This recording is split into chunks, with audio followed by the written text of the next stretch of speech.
Sunset TV पर आपका स्वागत है। हाजिर हूं मैं हर्ष रंजन लेकर प्रोग्राम अर्थनीति।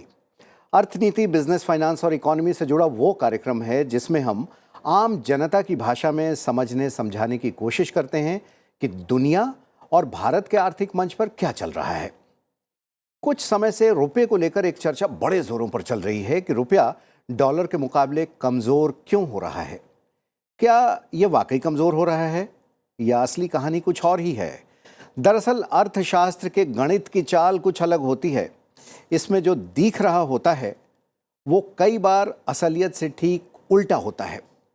आज के एपिसोड में हम समझेंगे कि मुद्राओं का मोल कैसे तय होता है, कैसे वो मजबूत और कमजोर होती हैं, और फिर आप खुद ही तय कीजिए कि आज भारत की करेंसी रुपया रो रहा है या शान से शानदार प्रदर्शन कर रहा है।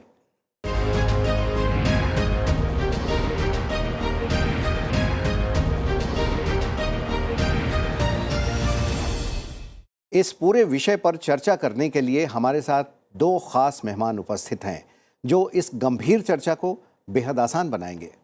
स्वागत करता हूं आपका सुभाष अग्रवाल जी। नमस्कार। आप एसएमसी ग्लोबल के सीएमडी हैं और हमारी दूसरी मेहमान हैं यामिनी अग्रवाल।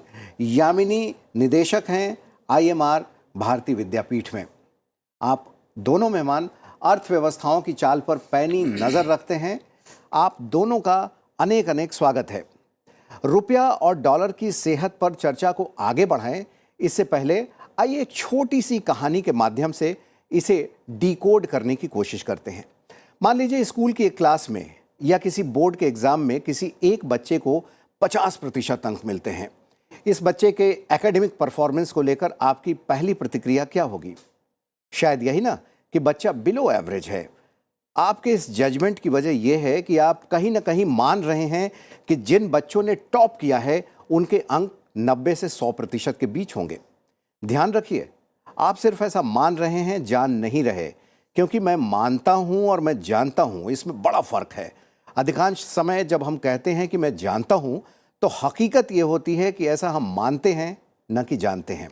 अब इसी एग्जाम के बारे में आपको पता चले कि जिस बच्चे ने टॉप किया है इस एग्जाम में उसके अंक 55% हैं, यानी 55% is the highest mark achieved in this particular examination.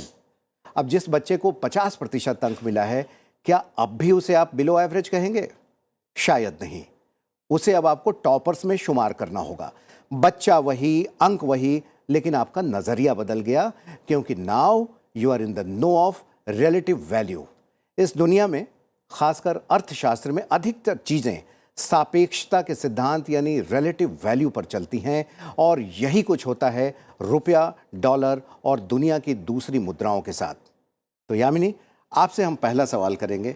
इतनी जोरों से चर्चा चल रही है पूरी दुनिया में, भारत में, रुपया कमजोर या डॉलर मजबूत, आपका क्या मानना है?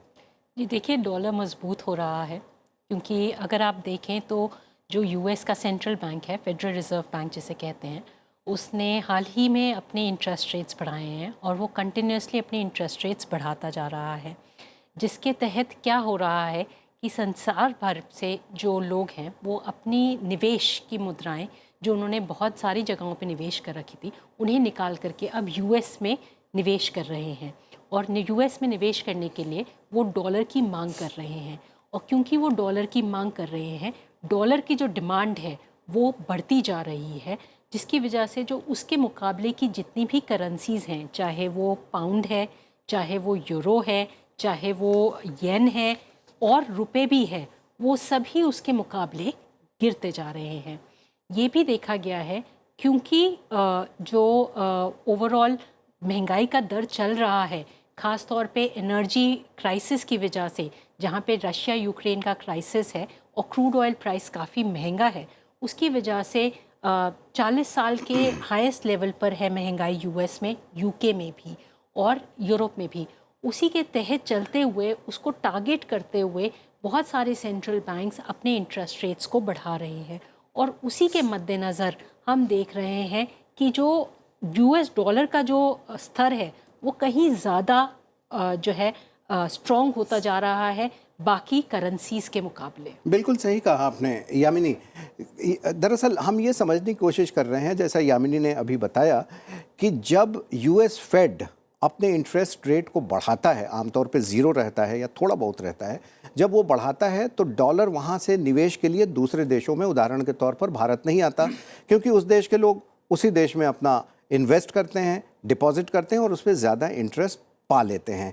तो इकोनॉमिक्स के थ्योरी के हिसाब से जब डिमांड किसी चीज़ की ज़्यादा बढ़ती है तो उसकी कीमत बढ़ जाती है, और यही वजह है कि डॉलर मजबूत हो रहा है। सुभाष जी, आपके पास आते हैं।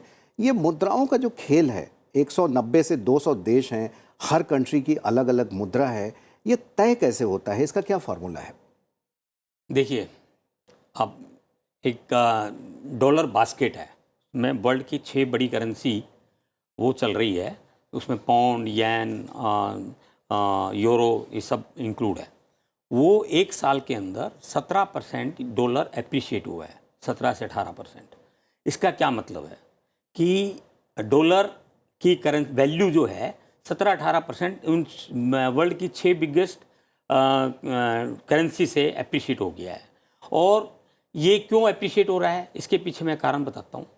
रिजर्व करेंसी है डॉलर, जी जी, क्योंकि इंटरनेशनल ट्रेड डॉलर में होता है। जी जी। और जब जैसे कि यामिनी ने भी बताया कि इन्वेस्टमेंट वहाँ जा रहा है, इसी प्रकार जैसे इंडिया के अंदर जो इन्वेस्टमेंट था उनका, यूएस इन्वेस्टर्स का, वो अपना इक्विटी मार्केट बॉन्ड से पैसा निकाल कर और यूएस ट्रेजरी के अंदर इन्वेस्ट कर रहे हैं। जी जी। अभी शुरुआत में साल के 2022 शुरुआत में 25 पैसा की रिटर्न थी, आज 4% यूएस बॉन्ड में रिटर्न है, यूएस ट्रेजरी बॉन्ड के अंदर।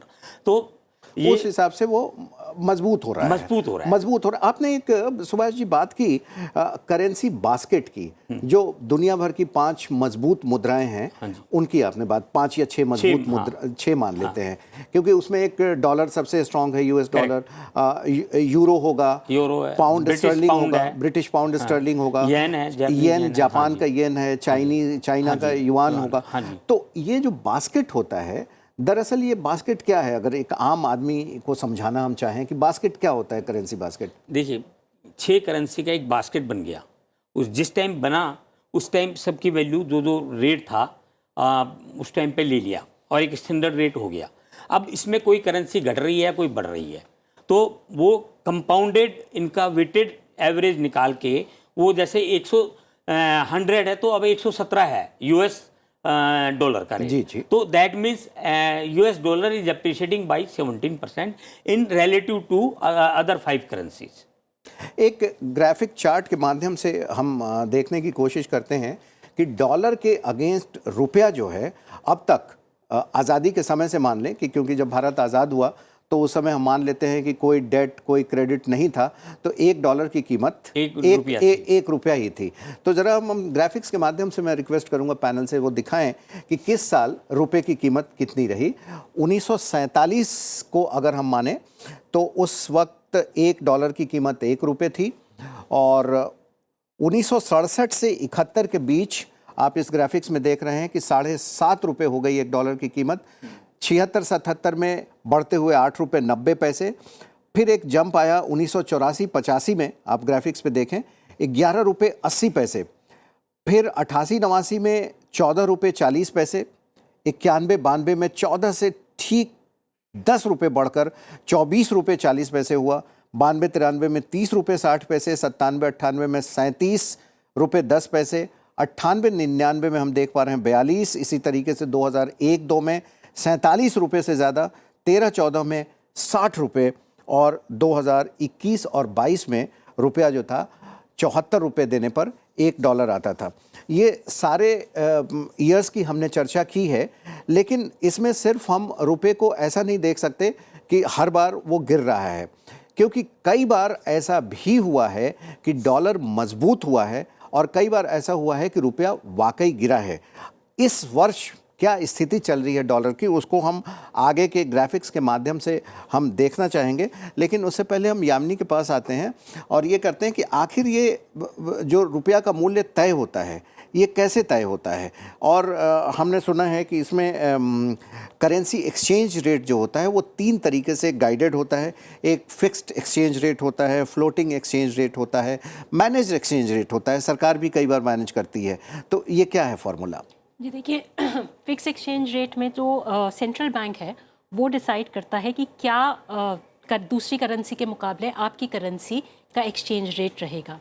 जो फ्लोटिंग एक्सचेंज रेट होता है वो एक बाज़ार निर्धारित रेट होता है, जिसमें जो डिमांड और सप्लाई होती है करेंसी की वो आपस में जब मेल खाती है वो प्राइस डिटरमिन करती है बाज़ार में कि किस पे एक्सचेंज होगा एक करेंसी के मुकाबले दूसरी करेंसी का। जो मैनेज एक्सचेंज रेट होता है उसके अंदर जो करेंसी है वो वैसे तो फ्लोट करती है, पर जो सेंट्रल बैंक है वो धीरे कुछ समय पर इंटरवीन करता है ताकि वो करेंसी की जो वॉलेटिलिटी है उसको मैनेज कर सके। ज़्यादातर करेंसीज़ को प्योर फ्लोट में नहीं रखा जाता, जिसका मतलब है कि सिर्फ बाज़ार पे नहीं छोड़ दिया जाता कि बाज़ार जो है निर्धारित करेगा डिमांड एंड सप्लाई के आधार कि क्या रेट रहेगा। क्योंकि कभी कभार बहुत सारे फोर्सेस ऐसे होते हैं जो कभी कभार मांग बहुत ज़्यादा कर देते हैं और कभी कभार मांग बहुत कम कर देते हैं, जिसकी वजह से बहुत ज़्यादा एप्रिसिएशन या बहुत ज़्यादा डेप्रिसिएशन होने के चांसेस होते हैं, जो एक आम तौर पे ट्रेड के लिए बहुत मुश्किलें खड़ी कर देता है। तो इसलिए सरकार यही कोशिश करती है कि फ्लोटिंग रेट तो रहे बाज़ार में, जैसे हमारा रुपए है वो फ्लोटिंग एक्सचेंज रेट पर है, पर अगर बहुत ज़्यादा वॉलेटिलिटी आती है तो बीच बीच में जो केंद्रीय बैंक है जैसे आरबीआई है वो इंटरवीन करता है डॉलर की परचेज और बिक्री से, ताकि जो है डॉलर के अंदर ना बहुत ज़्यादा मजबूती एकदम से आए और ना एकदम से वो बहुत ज़्यादा गिरे। बिल्कुल ठीक बताया आपने। और हम देखते हैं कि रुपया जो होता है या किसी देश की जो मुद्रा होती है, इसके कमज़ोर या मजबूत होने के क्या कारण हो सकते हैं? एक तो रोज़गार के आंकड़े हो सकते हैं, हम इसे ग्राफिक्स पर भी देख सकते हैं।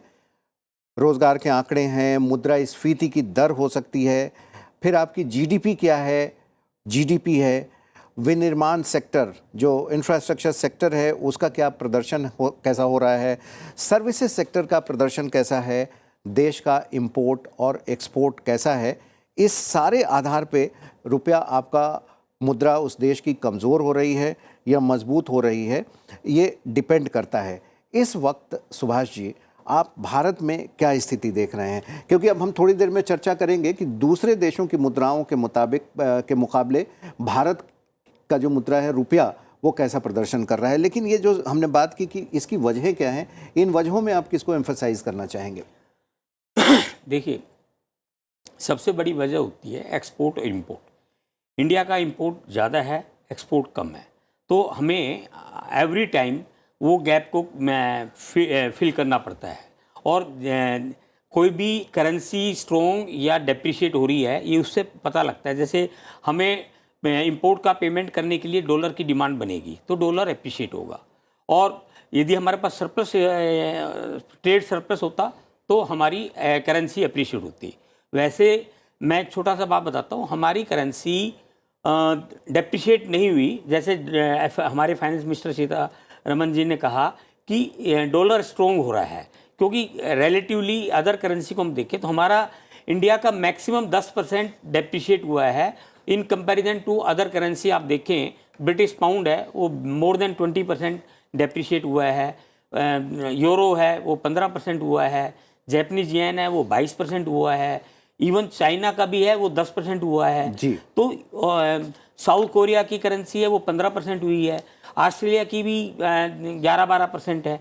तो ये हमने डिफरेंट करेंसी हम देखेंगे तो वो ज़्यादा डेप्रिशिएट हुई है। जी बिल्कुल, आपने सटीक समझाया। एक ग्राफिक्स के माध्यम से फिर हम ये देखना चाह रहे हैं कि डॉलर के मुकाबले जो एशियाई देशों की मुद्राएं हैं उनका प्रदर्शन आज से 10 साल पहले यानी 2012 में कैसा था और अब 2022 में कैसा है। डॉलर के मुकाबले दूसरे देशों की करेंसी आप देखिए। दक्षिण कोरिया की बात करते हैं, वॉन वहाँ की करेंसी है।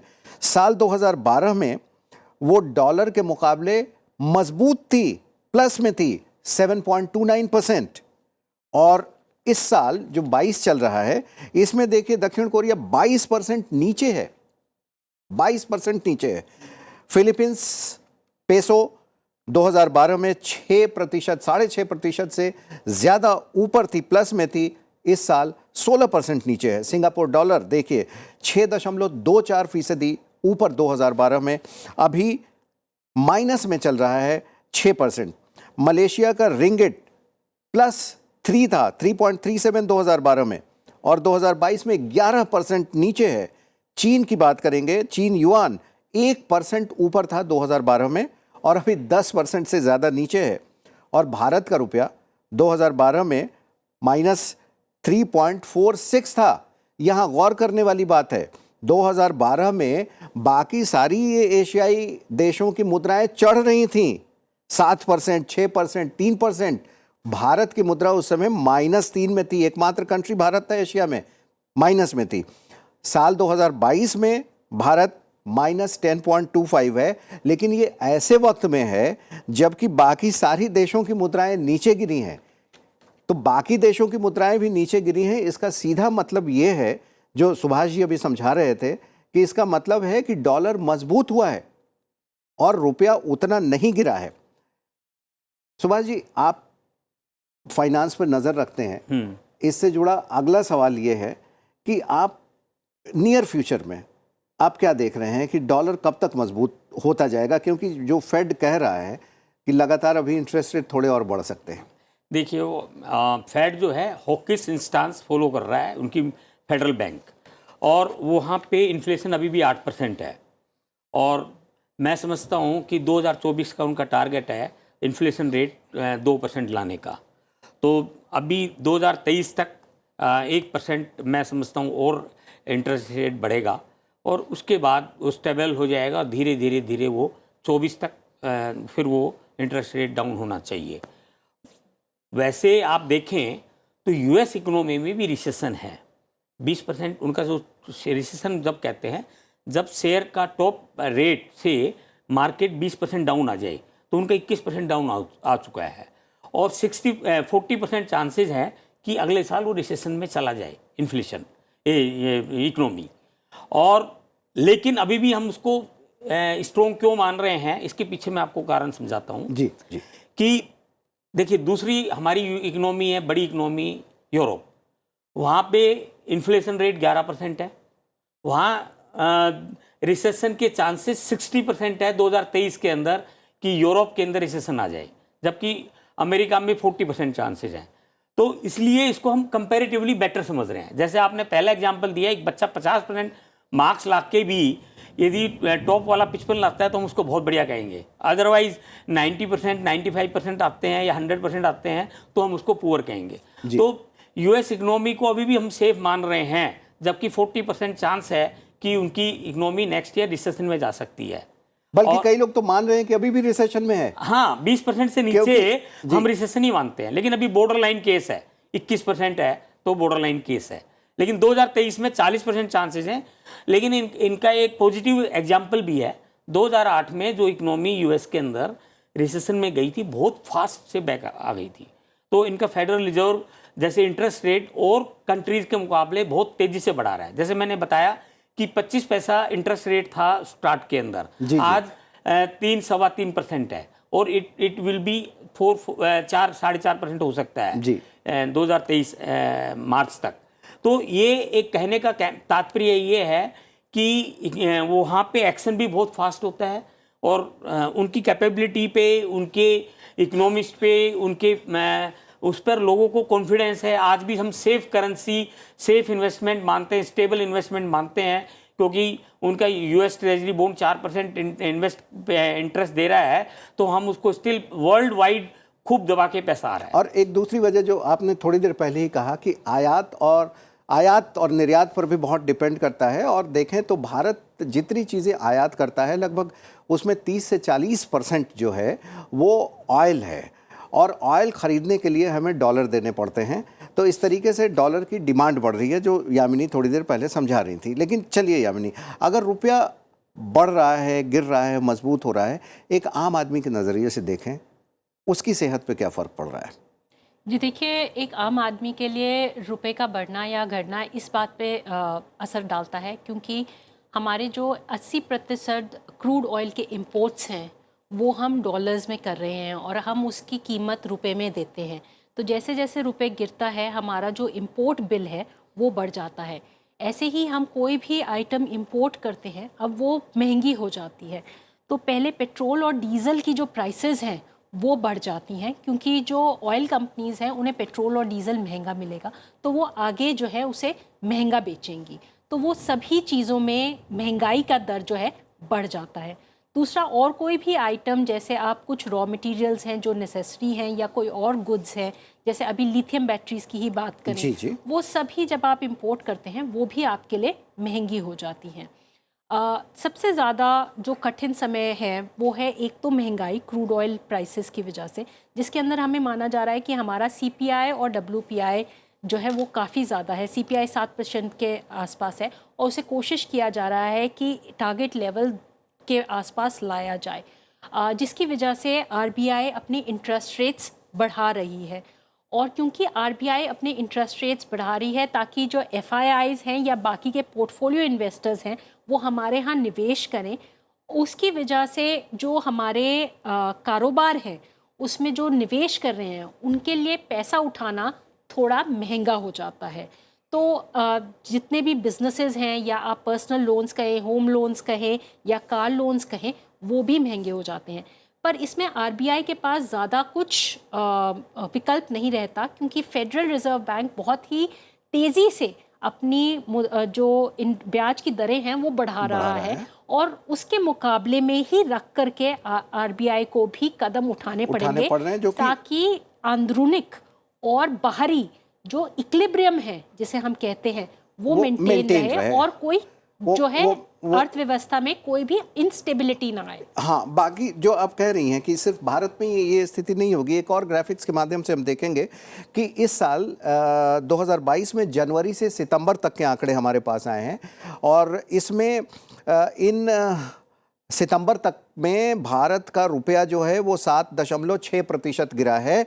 लेकिन आप देखें ऑस्ट्रेलियन डॉलर 7.5% गिरा है, चीन का युआन जो है 8.7% गिरा, यूरो 12% की गिरावट है, ब्रिटिश पाउंड स्टर्लिंग 15%, जापान का येन 20% और पाकिस्तान तो वहाँ का जो रुपया है 24% गिरा है। तो इस मामले में भारत कम गिरा है, यानी कि हम कह सकते हैं कि रुपया बिल्कुल कमज़ोर नहीं हुआ है, रुपया बना हुआ है और आने वाले समय में रुपया और शानदार प्रदर्शन करेगा, इसमें कोई दो मत नहीं है। क्योंकि भारत की अर्थव्यवस्था जो इमर्जिंग इकोनॉमी है वो दिन दुनी और रात चौगुनी प्रगति कर रही है। ये हम नहीं कर रहे, ये IMF और वर्ल्ड बैंक भी समय समय पर कह चुका है।